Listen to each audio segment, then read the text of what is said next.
नमस्कार दोस्तों, आज की कहानी का विषय है मोहिनी के साए में। एक छोटा सा गांव था जहां घने जंगल और सुनसान सड़कों के बीच एक पुरानी हवेली खड़ी थी। गांव वाले उस हवेली को मोहिनी की हवेली कहते थे। कहते हैं कि कई साल पहले वहां एक खूबसूरत औरत रहती थी जिसका नाम मोहिनी था।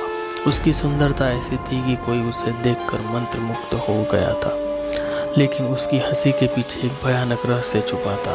मोहिनी को एक स्थानीय जमींदार ने धोखे से मार डाला था और उसकी आत्मा तभी से हवेली में भटकती थी बदला लेने के लिए। एक रात राहुल नाम का एक युवक अपने दोस्तों के साथ शर्त हारने के बाद उस हवेली में रात बिताने गया।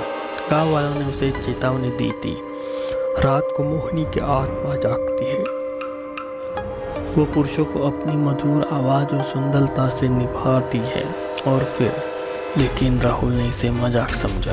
रात के 12 बज गए थे, हवेली के अंदर सन्नाटा था। राहुल ने अपने फ़ोन की टॉर्च जलाकर हवेली का मुआयना शुरू किया।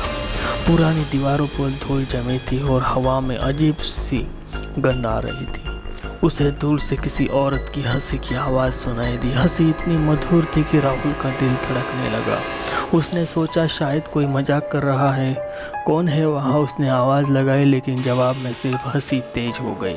अचानक खूबसूरत औरत ने उसके सामने प्रकट हुई। लंबे काले बाल, लाल साड़ी और आंखों में अजीब सी चमक। राहुल तो उसको फिदा हो गया। राहुल, उसने धीमी आवाज़ से कहा, जैसे उसकी आवाज़ हवा में तैर रही हो।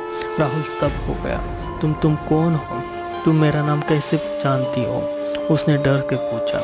औरत मुस्कुराई और बोली, मैं मोहिनी हूँ, तुम्हें मुझसे मिलने आना ही था। राहुल के पैर जम गए। उसने पीछे मुड़कर भागने की कोशिश की, लेकिन हवेली के दरवाजे अपने आप बंद हो गए।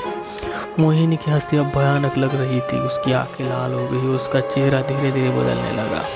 खूबसूरत चेहरा एक डरावने चेहरे में बदल गया। तुम मेरी हवेली में कदम रखा, अब तुम मेरे हो, उसने चीख कर कहा। राहुल चीखा, लेकिन उसकी आवाज़ हवेली की दीवार में गूंज कर दबी गई। सुबह जब गांव वाले हवेली की अब आए तो राहुल का सिर्फ फ़ोन और उसकी चप्पलें ही मिली। मोहिनी की हंसी गूंज रही थी और हवेली में अब भी सुनाई दे रही थी। उसके बाद उस हवेली की तरफ कोई नहीं गया। धन्यवाद।